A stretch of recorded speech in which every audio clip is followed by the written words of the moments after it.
Hey everyone, it's Hadar. Thank you so much for joining me. Today we are going back to the whiteboard and I'm going to teach you everything you need to know about the consonants of English.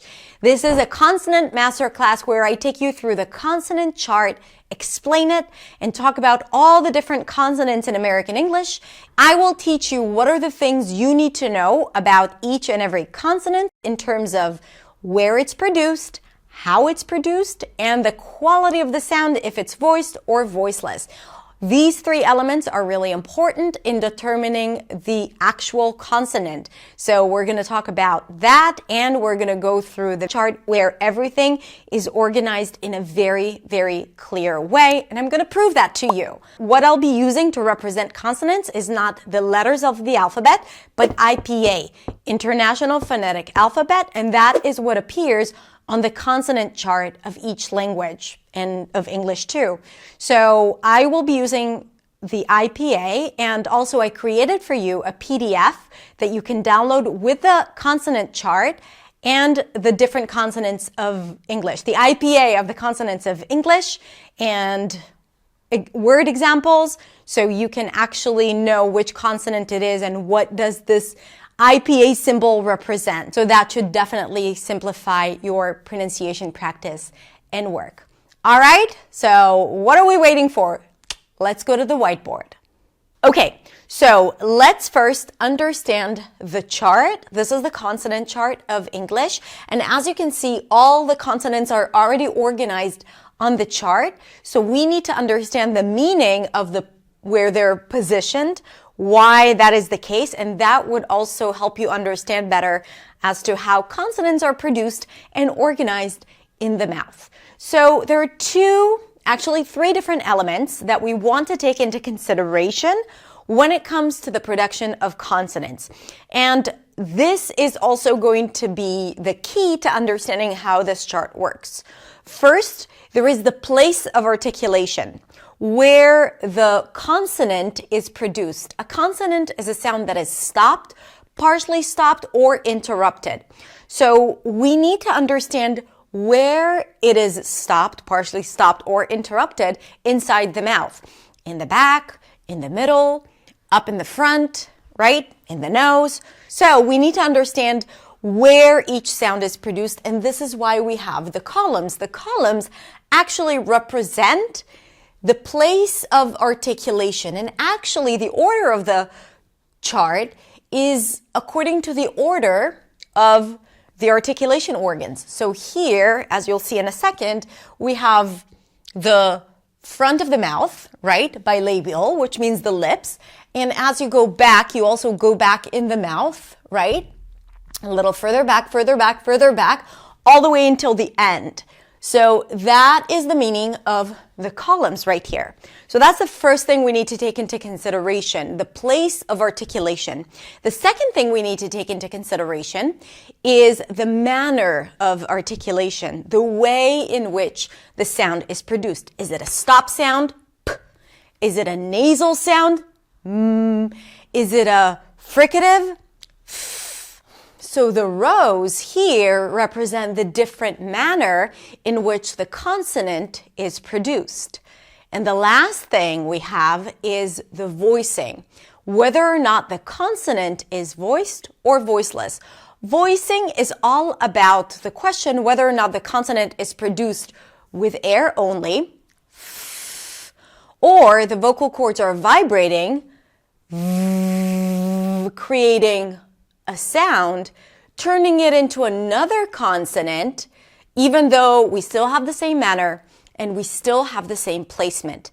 And you will understand all of this in a second as I go through all the consonants and their placement on the chart, okay? So stick with me. Everything is going to be totally clear at the end. So up until this point, the thing you need to understand is that a consonant is produced by taking three elements into consideration.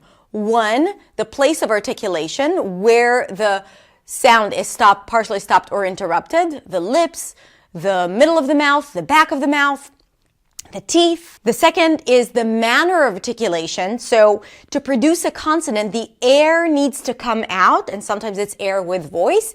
So the air needs to come out, and then it comes out of the mouth or the nose in a certain form. Sometimes it's stopped and released. Sometimes it's gradually released. Sometimes it's released through the sides.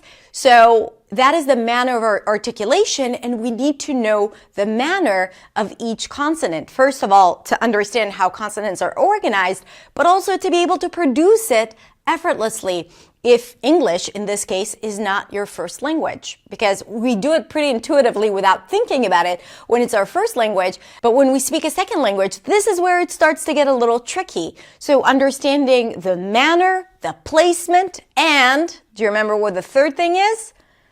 The voicing, whether the consonant is voiced or voiceless, is what is going to help you understand how to produce any consonant in English and in any language.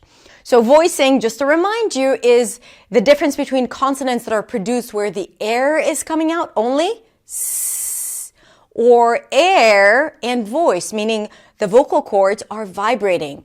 Zzz. And by the way, you can feel the difference here. If you put your hand here on your neck and you produce the S sound, s, and then the Z sound, zzz, you'll feel the difference here. For the s sound, you won't feel a lot of things. For the z, you'll feel a lot of vibrations. That's a signal that your vocal cords are vibrating. And everything, again, is represented here on the chart. So the way it's organized: place of articulation, manner of articulation, and voicing is within the same box, right? Because it's the same placement, same manner. To the left, you'll always see the voiceless consonant, the voiceless option of this pair, and the voiced is to the right, voiced option of this pair. And sometimes there's only one option, right? You don't have two options of voiced and voiceless, and you'll see why that is in just a little bit. Okay, this is in English. It doesn't mean that in other languages you don't have the choice between voiced and voiceless. In English, it means that there isn't if you only see one consonant in a box. But a box helps us understand always the place of articulation and the manner of articulation. So here's how it's going to work. I'm going to take you through the column. I always confuse columns and rows. I'm going to take you through the columns of the place of articulation, and then we'll see what are the consonants that are produced at that specific place based on the different manner and if it's voiced or voiceless. It's going to be very, very exciting. Okay, so are you ready? Let's get started with going through all the different consonants of English. We're going to begin with this column. Remember, this is the place of articulation, and this column is the bilabial consonants. Remember, place of articulation where the consonant is produced, right? And bilabial consonants are consonants that are produced at the lips. That means that the sound is stopped, partially stopped, or interrupted. So think of what sounds are produced here. Don't look. Okay, so think of what sounds are produced here. Right? So when you think about it, probably a P sound comes to mind and a B sound, and you're right. Now, the first row is oral stop. Oral stop is when the air or air with voice is stopped and released. Okay? All at once. Right? Stopped. Air pressure is kind of building up and released. Right? It's very different from a fricative, which we'll talk about in a second, where the air comes out continuously with a friction. So, so right here in this box, we're seeing consonants that are produced at the lips and produced with a stop. And lo and behold, there are two different consonants. There's the P, which is the voiceless consonant, because it's just air. And there is the B, which is the voiced consonant. So the air comes out. The vocal cords are vibrating, b, and the air is released. P, b. Try it with me. P, b. Now, it's really interesting to see if you are the kind of person who struggles with the pronunciation of these two consonants or one of them, right?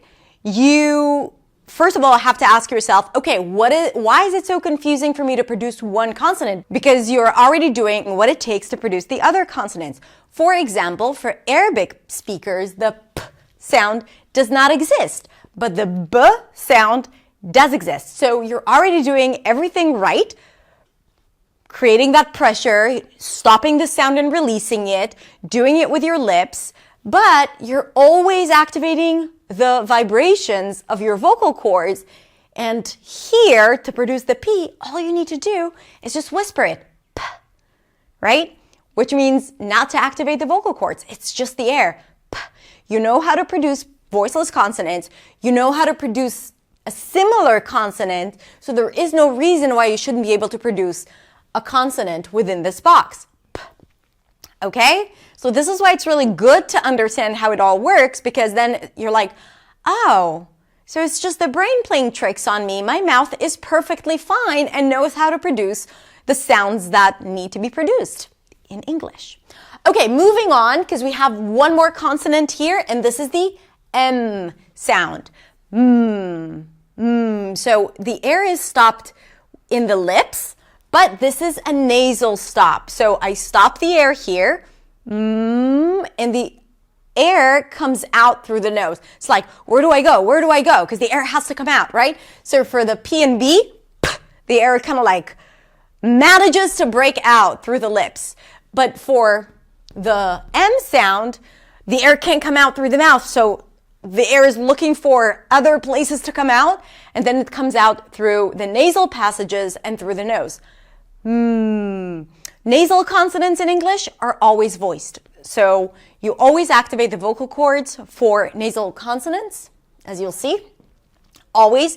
So we don't have pairs here. Something to think about. Okay, no fricatives in the lips, no affricates. We'll talk about those in a second. So for example, a fricative here, there is actually a sound that is a fricative. For example, but it does not mean that it's going to be empty in other languages as well. Okay, moving on to labiodental. Labiodental, dental, like dentist, is all about the teeth. So yes, the teeth take part in articulation as well. And labio has to do with lips, right? So lips and teeth, right? What sounds come out through the combination of lips and teeth? Think about it. I'll let you think about it.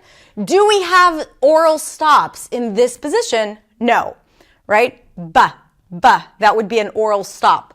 Ba, ba, doesn't exist in English. Do we have a nasal stop? Maybe it's too similar to an M sound. So this is why they're like, no, we're not going to put any consonants here. The people who invented English. And then I'm going to erase that because that actually is a consonant, the phonetic symbol of a consonant. So this is why I'm not going to put it here. But hey, fricative. Fricative is a sound that comes out gradually, that is partially stopped and then it comes out. And here we have two consonants, right? Labiodental, bottom lip, top teeth. This is the voiceless versus voiced. Now, something important to remember. This is a fricative. That means that it's going to take you a little bit of time to pronounce this sound. Very. Now, some people might pronounce it as an oral stop. Very, very, very. Just not letting it flow out for long enough, right? And then it's going to sound a little differently. People who are not used to the sound might think that you're just pronouncing a B sound. Very, very, very. So it's going to sound to them like berry instead of very. So pay attention to the manner of articulation because the manner of articulation is really important as well. Okay, moving on. As you can see, the rest of the boxes are empty. So there are no consonants, no other consonants that are produced with the lips and teeth. Dental, teeth, your favorite, and v. Fricatives as well. So again, it's a gradual sound. You kind of like slow down the release of the air. This is the voiceless TH, as in think, and this is voiceless. And this is the voiced TH as in they. The only difference is the vibration of the vocal cords. By the way, I have a lot of videos about each and every one of those consonants, so I'm going to link to all my consonant videos in the description, okay? Just so you know, definitely a lot of videos about the TH, because I know this might be a struggle for many of you. So, voiceless TH, tongue and teeth, voice TH, it's not a stop sound, thanks, thanks, thanks, right? Because then people might analyze it as another sound. No, it's a fricative. So it's a continuous sound, very similar to f, and later, as you'll see, to s and z. This is why these are common substitutions for the TH if that sound is difficult for you.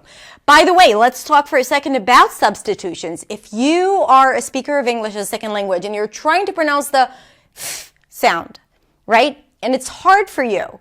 You are likely to either pronounce a consonant that is in a close place, right? Very close place of articulation, in this case, a T and a D, or a close manner. FV, right? Think instead of think, or SZ, sink instead of think, right?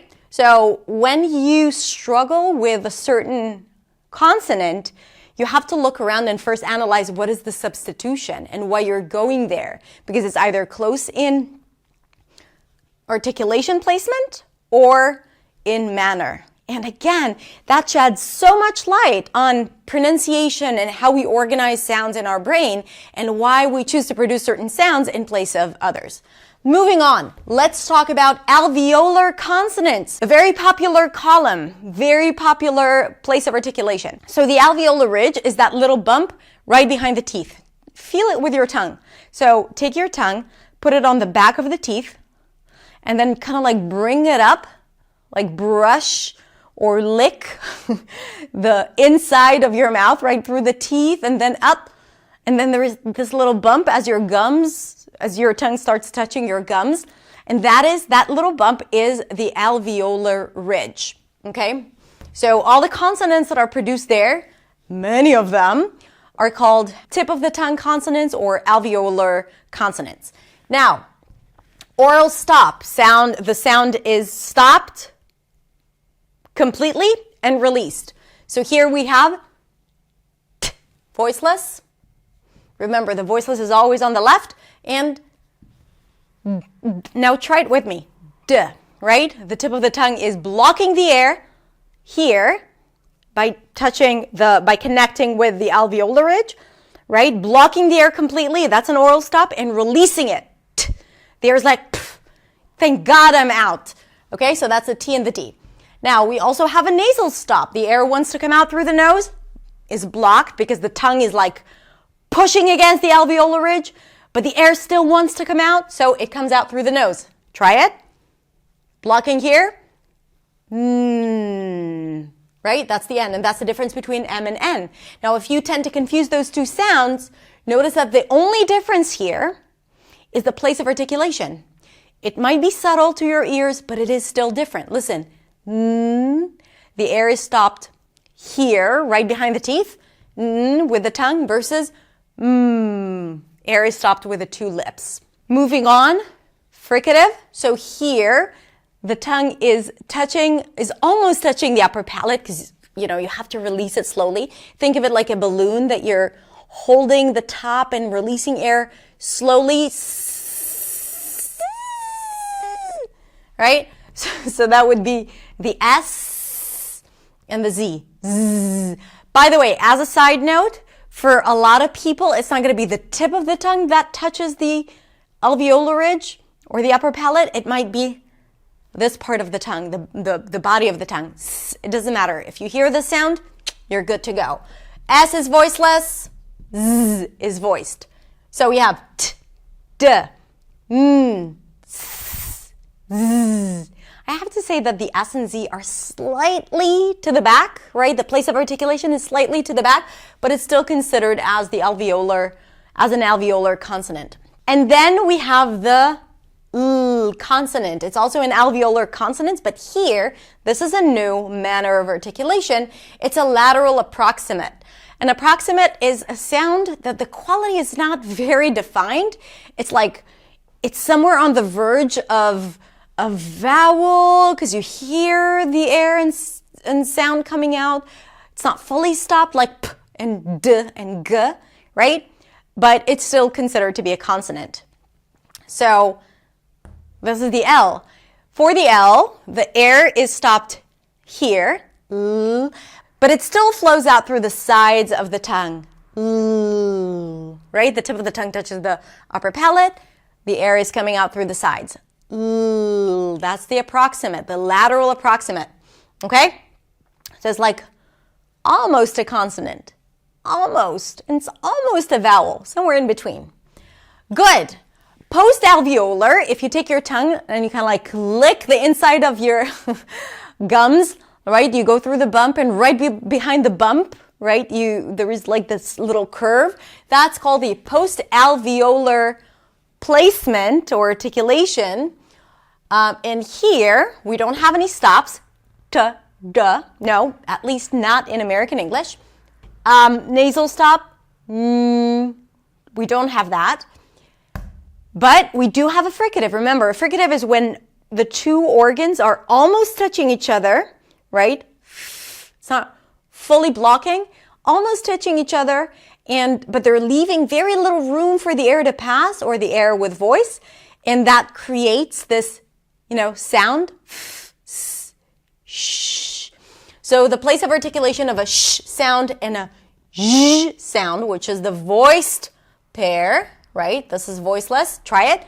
Sh, zh, right? So it's right behind that bump, post-alveolar, and it's a fricative. But hey, there is a new manner on the block, and that is affricate. Affricate. It's like Africa with a T at the end. Affricate. Affricate is a combination of a stop sound and a fricative. Stop sound and a fricative together. Why? Because we can. So why not? Because it's kind of like another creation of a sound. It's very efficient and very confusing for some people. So the affricate, right behind that little bump, a post-alveolar affricate would be ch, right? So you block the sound with a T, but instead of releasing it, t, you're releasing it into the closest fricative, ch. So basically it's like a T and a sh sound together. Ch, ch. And that's the voiceless, consonant, ch. And the j sound, again, you take the voiced stop sound, d, and then you release it gradually to the fricative, j. This is the voiced, okay? Ch, j. Now, for many speakers, this is really confusing. Cash, catch, right? Because they don't have that distinction in their language. They don't have fricative and affricate, right? So they only have one, so sometimes they might merge it, like I just did, merge it. That would be me merging the j and the j, right? If it's hard for me to pronounce j. So merging j, and you want to be able to distinguish between the two. A quick tip that I can give you is really, one is just, there is no stop. It flows out freely. Shh.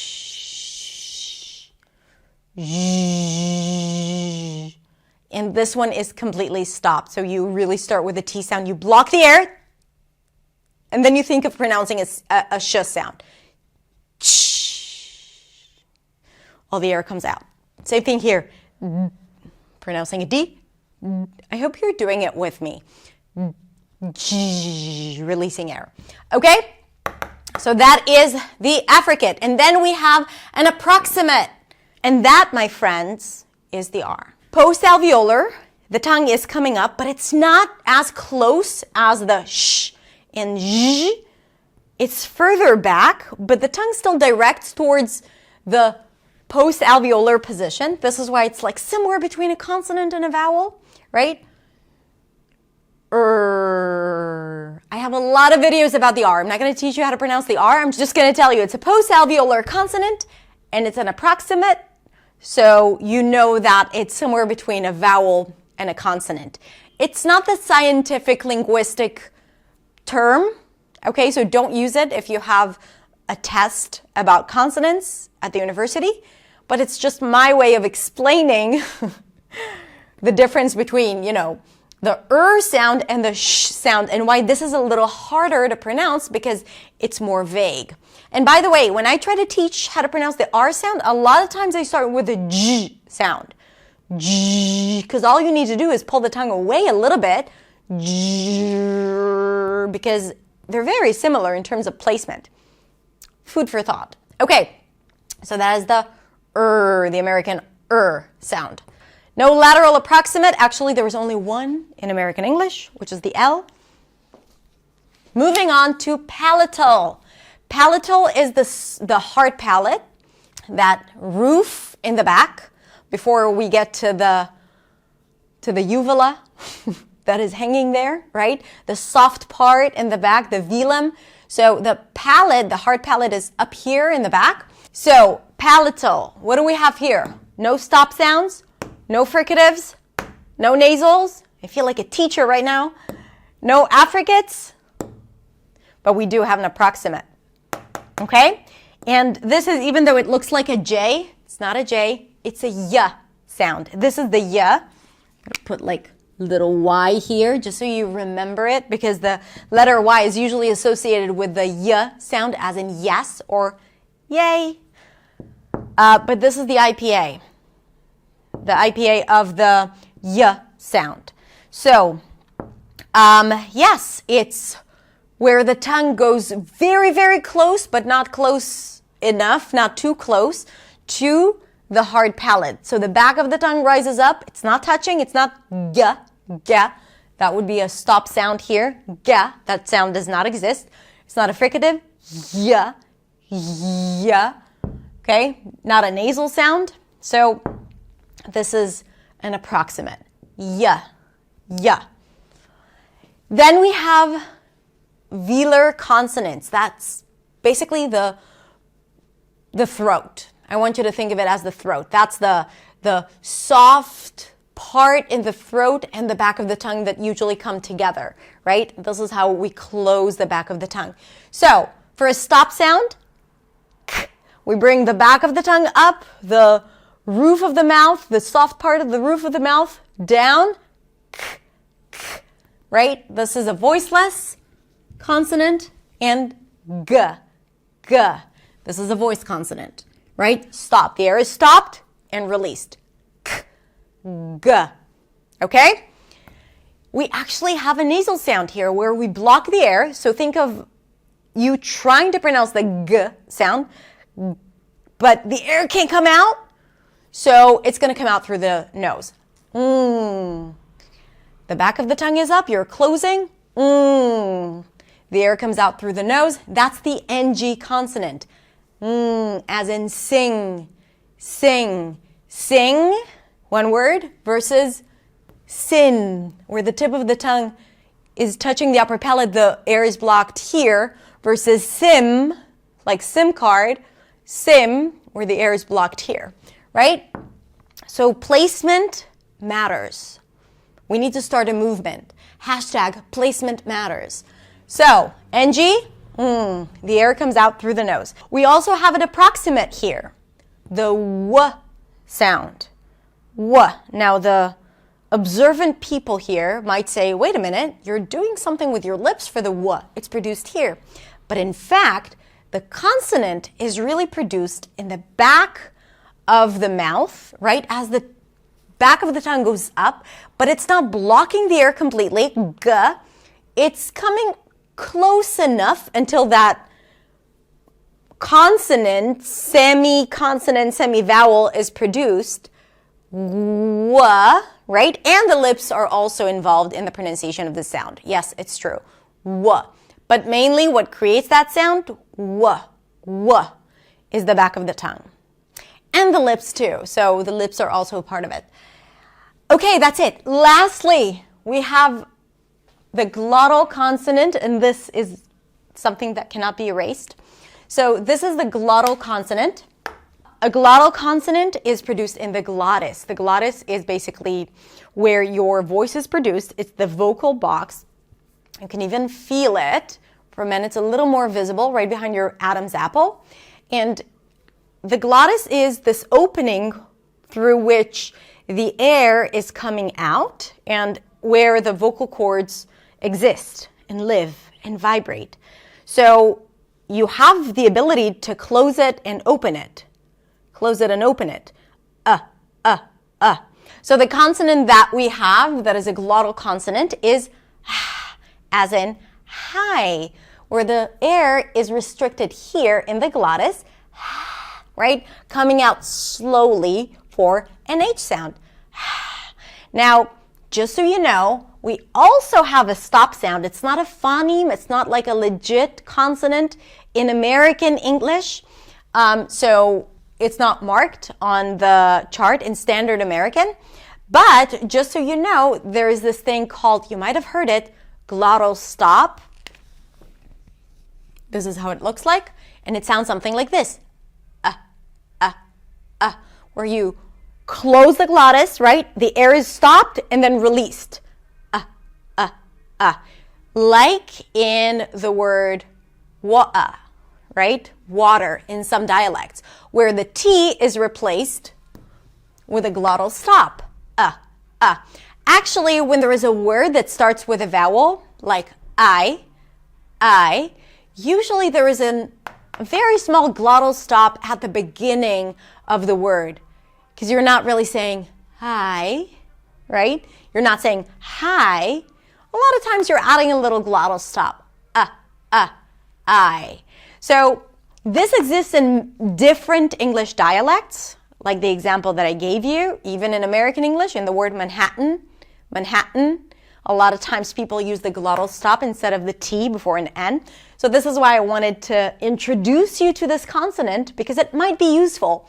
But technically speaking, it's not a part of the phonemes, the sounds that are represented in the brain of Standard American.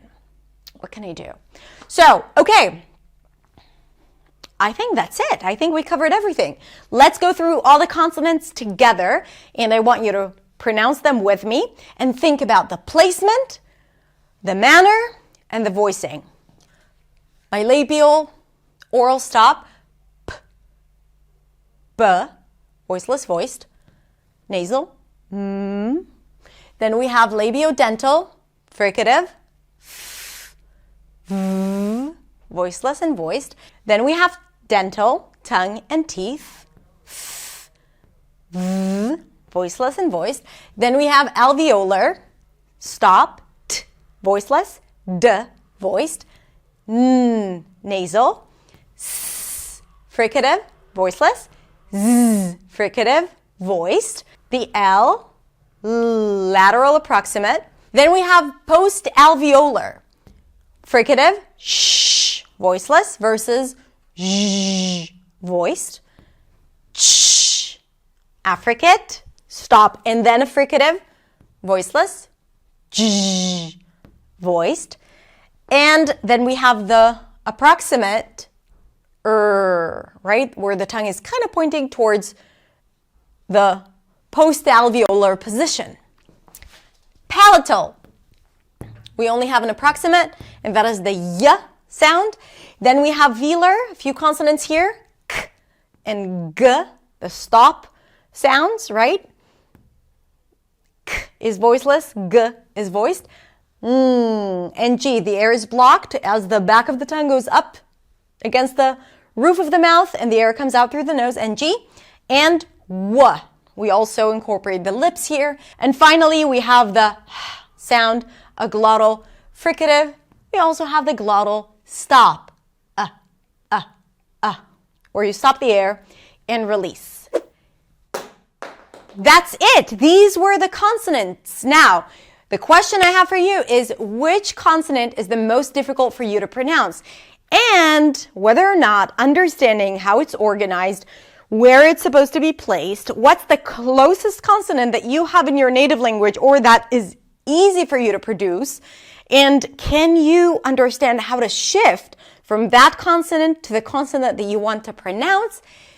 I don't know, maybe it's going to make your life a little easier. So let me know in the comments which one of those consonants is the most difficult one, and if this lesson, the Consonant Masterclass, has helped you understand the consonants of English even better. Now, I want to remind you that you can download the consonant chart that I've created for you. Just click the link below and download it. It's totally free, so you can practice with it and write some notes. And that's it. If you want to learn about vowels, the vowels of English, I also have a masterclass about that with a downloadable vowel chart. So I'm going to link to that below. Thank you so much for being here with me throughout this entire masterclass. If you've come this far, it means that there is something about this that is intriguing and interesting to you, which is great, and I'm happy to help and support you. By the way, come say hi on Instagram and tell me how things are going for you. I'm at hadar.accentsway. Have a beautiful rest of the day, and I'll see you here next week in the next video. Bye.